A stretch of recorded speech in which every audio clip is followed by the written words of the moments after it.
ojoojúmọ́ pẹ̀lú Olusegun Ladegbuwa.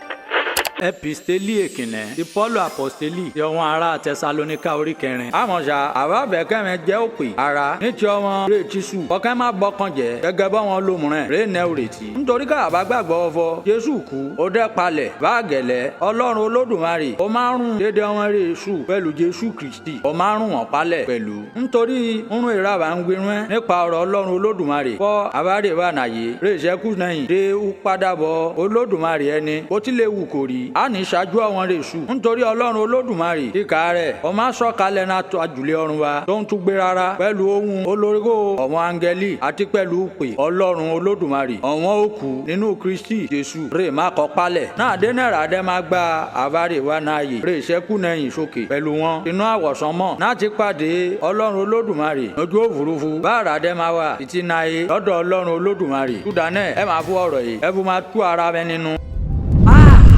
Bíbélì dùn ká èdè Ìjẹ̀bú pẹ̀lú Olusegun Ladegbuwa.